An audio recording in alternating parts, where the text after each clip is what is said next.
La ligne 1 du métro parisien a été paralysée mardi soir, contraignant à l'évacuation plusieurs milliers de passagers. Après la galère et la grande pagaille de mardi soir, retour à la normale pour les usagers de la ligne 1 du métro parisien.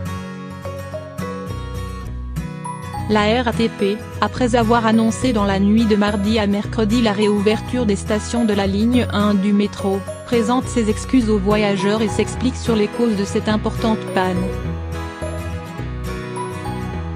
Un incident technique sur les voies à l'origine de la panne géante.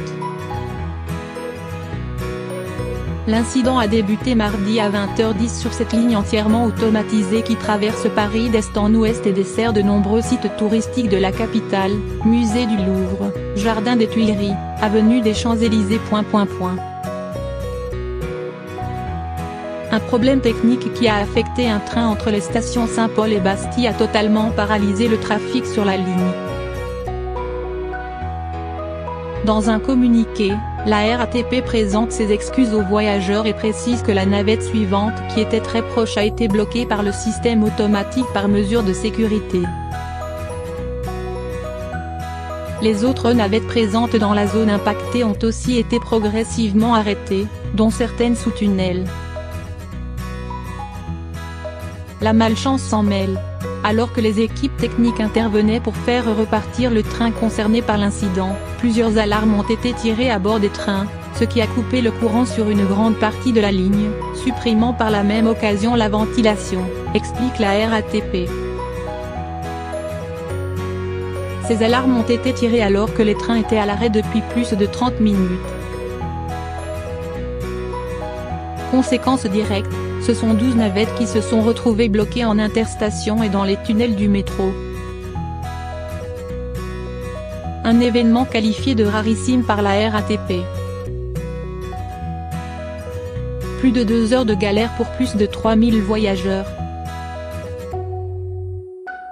Avec 12 trains totalement bloqués sur cette ligne 1, ce sont entre 3200 et 3800 usagers qui ont été piégés, de sources policières. Ces voyageurs ont dû être évacués en descendant sur les voies, dans des conditions parfois chaotiques dénoncées avec force par de nombreux internautes sur Twitter. La brigade des réseaux ferrés et des policiers de la BAC parisienne ont contribué à aider ces personnes en détresse. 5 personnes ont au total été prises en charge pour des malaises liés à la chaleur, dont une femme enceinte et une personne âgée qui ont dû être hospitalisées, selon les pompiers de Paris. Polémique sur l'absence de réactivité de la RATP. Des passagers ont affirmé avoir été laissés livrer à eux-mêmes et ont durement critiqué l'absence de réactivité de la RATP.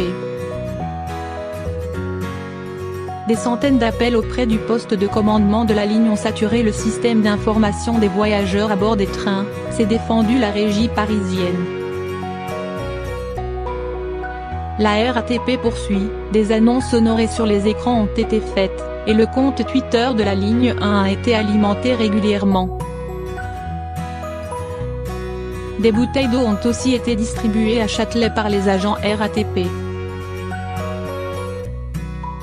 À 22h30, tous les voyageurs ont été évacués, selon la RATP.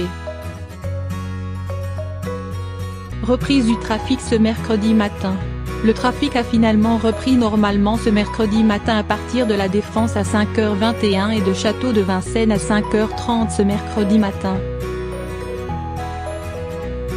Cet incident rarissime sur le métro parisien est intervenu au moment où la situation revient lentement à la normale à la gare Montparnasse, totalement paralysée vendredi par une panne géante qui a désorganisé le trafic ferroviaire en plein chassé-croisé estival.